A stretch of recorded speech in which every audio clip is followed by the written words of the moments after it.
Hello students, कैसे हैं आप सभी। होपफुली आप सभी बहुत अच्छे होंगे और अपनी पढ़ाई कंटिन्यू कर रहे होंगे। मैं अभिषेक कुमार आप सभी का हमारे इस वीडियो लेक्चर पे बहुत बहुत स्वागत करता हूं। तो देखिए, आज जो है हम डिस्कस करने वाले हैं एक नए चैप्टर को, जो कि है क्लास 9 का एक चैप्टर, भारत का आकार और स्थिति। तो इस चैप्टर में हम सबसे पहले क्या देखेंगे, तो देखिए दोस्तों, सबसे पहले जो है यहाँ पे मैं आप सभी को बताना चाहूँगा इस चैप्टर के बारे में कि ये जियोग्राफी से रिलेटेड एक टॉपिक है, पहला चैप्टर है ये। तो इसमें बताया गया है कि इंडिया के आकार और स्थिति के बारे में कि वो किस तरीके से है।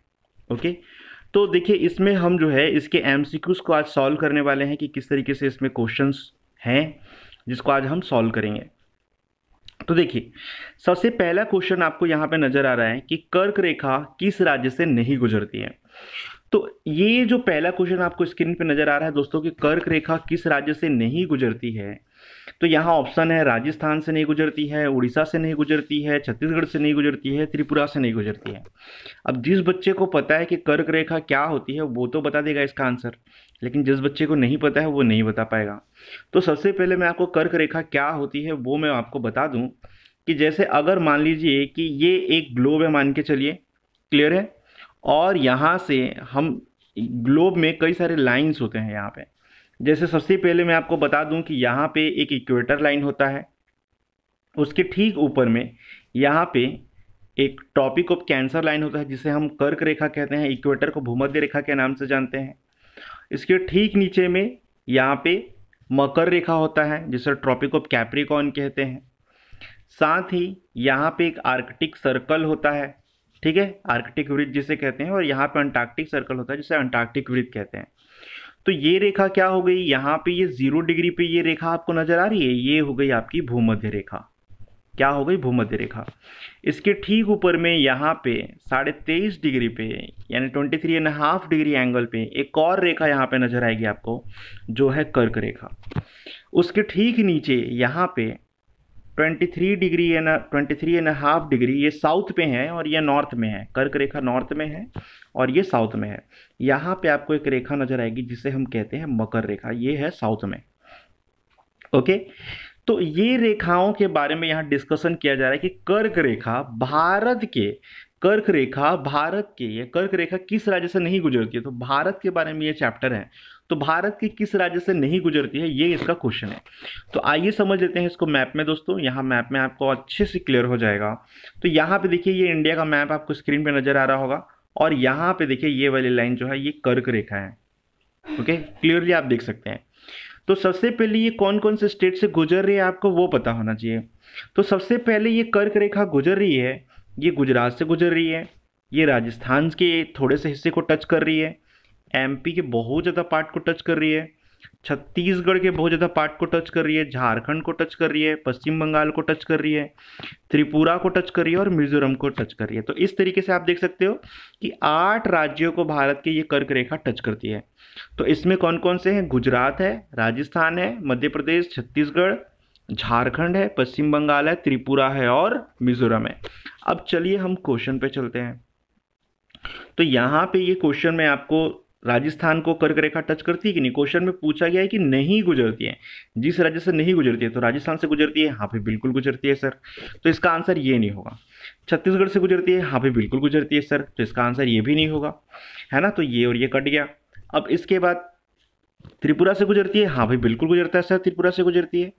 उड़ीसा से गुजरती है, तो बिल्कुल नहीं गुजरती। तो यहाँ पे पूछा है किस राज्य से नहीं गुजरती है, तो आंसर क्या हो जाएगा, उड़ीसा। क्लियर है दोस्तों।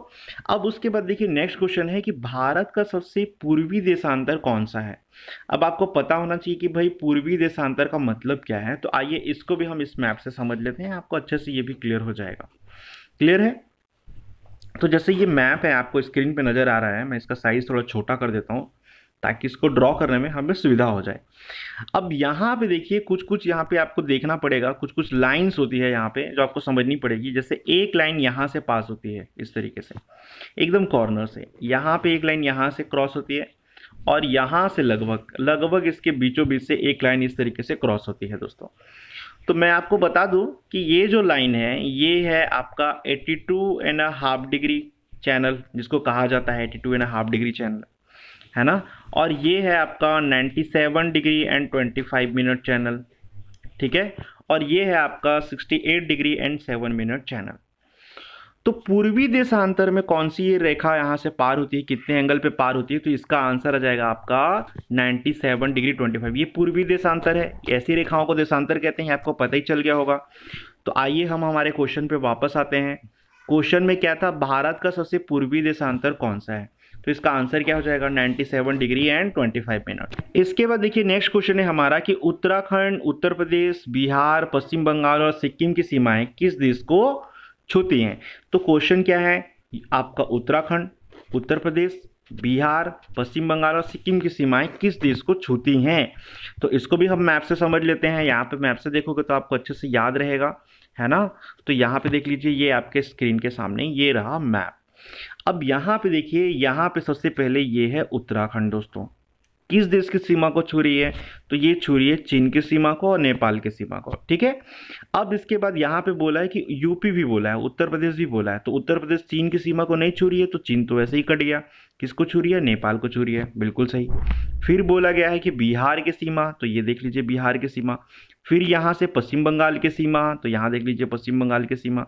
फिर बोलिए सिक्किम की सीमा, तो हाँ सिक्किम की सीमा। तो ये सभी जो स्टेट है ये किसको टच कर रही है, तो ये सभी स्टेट जो है नेपाल को टच कर रही है दोस्तों। किसको टच कर रही है, यहाँ पे आप देख सकते हो यहाँ पे कि ये सभी स्टेट जो है नेपाल को टच कर रही है। तो इसका आंसर क्या हो जाएगा, तो इसका आंसर हो जाएगा नेपाल, ओके, यानी ऑप्शन नंबर सी। अब नेक्स्ट क्वेश्चन पे आते हैं। नेक्स्ट क्वेश्चन बोलती है कि ग्रीष्म अवकाश में आप यदि कावरत्ती जाना चाहते हैं तो जिस केंद्र शासित क्षेत्र में जाएंगे, यानी किस यूनियन टेरिटरी से होकर के किस यूनियन टेरिटरी में आपको जाना पड़ेगा अगर कावरत्ती के क्षेत्र में जाना है। तो पिकनिक स्पॉट कहा जाता है कावरत्ती के क्षेत्र को, आइलैंड टाइप का है थोड़ा सा, है ना। तो ये आपको जाना पड़ेगा यहाँ पे पुडुचेरी के एरिया पे जाना पड़ेगा आपको। पुडुचेरी जो यहाँ का यूनियन टेरिटरी है वहाँ पे आपको जाना पड़ेगा दोस्तों। इसका आंसर हो गया पुडुचेरी, ओके। फिर उसके बाद नेक्स्ट क्वेश्चन है कि मेरे मित्र एक ऐसे देश के निवासी हैं। क्वेश्चन क्या बोल रहा है कि मेरे मित्र ऐसे देश के निवासी हैं जिस देश की सीमा भारत के साथ नहीं लगती, तो उनमें से कौन सा ऑप्शन है। तो यहाँ पे देखिए, एक है भूटान, बांग्लादेश, तजाकिस्तान और नेपाल। तो आइए इसको भी देख लेते हैं, है ना। क्या क्या है ऑप्शन में, भूटान है, तो भूटान की सीमा क्या भारत के साथ नहीं लगती, तो ये देख लो भाई, ये है रहा भूटान आपका। तो भूटान की सीमा तो भारत के साथ लगती है, तो ये नहीं होगा। भूटान के बाद क्या था, भूटान के बाद क्या था ऑप्शन में, नेपाल था ना आई थिंक, हाँ भूटान के बाद था बांग्लादेश, नेपाल और तजाकिस्तान। तो भूटान के बाद यहाँ पे देख लीजिए, स्क्रीन थोड़ा छोटा कर लेते हैं हम, ओके। भूटान के बाद यहाँ पे देख लीजिए बांग्लादेश, बांग्लादेश की भी सीमा लगती है, नेपाल की भी सीमा लगती है भारत के साथ। लेकिन जो तजाकिस्तान है वो इस तरफ पड़ जाता है आपका, तजाकिस्तान जो है दोस्तों इस तरफ पड़ जाता है जिसकी सीमा भारत से टच नहीं होती। तो क्वेश्चन में वही पूछा गया था कि कौन से देश की सीमा भारत से टच नहीं होती, तो इसका आंसर क्या हो जाएगा, तजाकिस्तान। होपफुली आप सभी को ये लेक्चर समझ में आया होगा और सारे क्वेश्चन के आंसर भी आप सभी को मिल गए होंगे। सो प्लीज़ दोस्तों, अगर आपको ये वीडियो लेक्चर पसंद आता है, आपको लगता है कि ये वीडियो लेक्चर हेल्पफुल है, तो प्लीज़ इसको शेयर कीजिए अपने दोस्तों में।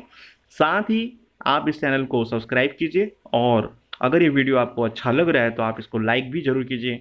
कमेंट सेक्शन में आप अपनी राय दे सकते हैं अगर आपको कोई नए लेक्चर्स चाहिए होंगे तो। सो इसी के साथ that's it for today, thanks for watching once again. एक चीज़ और बोलना चाहूँगा, अगर आपको इसका पूरा चैप्टर समझना है सो आप मुझे कमेंट सेक्शन में मैसेज कर सकते हैं। So good luck to all of you, thanks for watching once again.